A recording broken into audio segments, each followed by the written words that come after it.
are in C.D. Towers is where my Buddhist friends would buy their idols. And depending on what kind of Buddha you buy is what's going to do.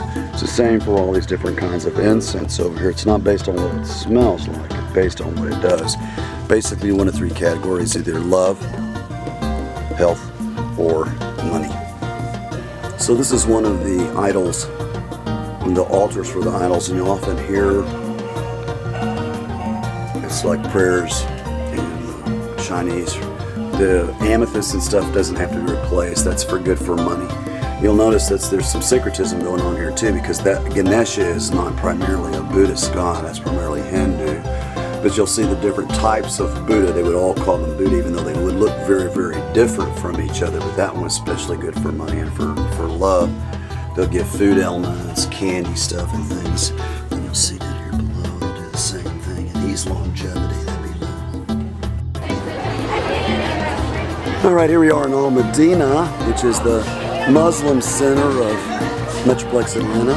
This is where the North Africans, Mediterraneans, the Israelis would come and buy their groceries, where they get their Qurans and stuff. This is Al Medina. And here we would say, Assalamu alaikum. The Muslim people, like the Jewish people, are not allowed to draw pictures of God, Allah, Jehovah, Moses. So they are allowed to do calligraphy. So all of these are different names for God. There's 99 different names for Allah.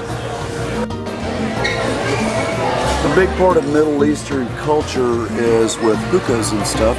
And these are all different kinds of tobacco. The difference between these tobaccos and what we would normally see is that these tobaccos are not allowed to contain any nicotine. So it does not have a drug effect on this, because then it would not be halal, it would not be permitted in Islam. Here we are in El Rosario, which is one of the main botanicas here in Plaza Fiesta.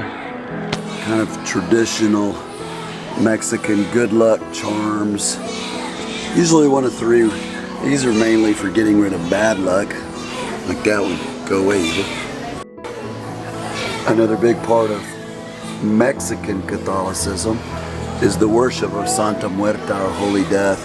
And depending on what she's dressed up like is what she does. Obviously this one is more for Bunny. The Virgin of Guadalupe is probably one of the major influences here in the Catholic area. You'll also see St. Jude, who is the patron saint of lost causes. And it's really big here because of the problems with immigration. Lots of little baby Jesus here. Little baby B. Yeah, baby. Little baby Jesus, yeah. Plaza Fiesta is not Americanized. This is just like back in Mexico, Guatemala, or Honduras. One of the big things they have in the Mexican culture is the quinceañeras, when the girls take 15, when they turn 15, and then they'll dress in these big hoop dresses and stuff. Isn't that right, Penelope? Yes, it is. Music in Mexico is also a big deal too, and these little kids are supposed to be dressed like mariachis. It's kind of cute.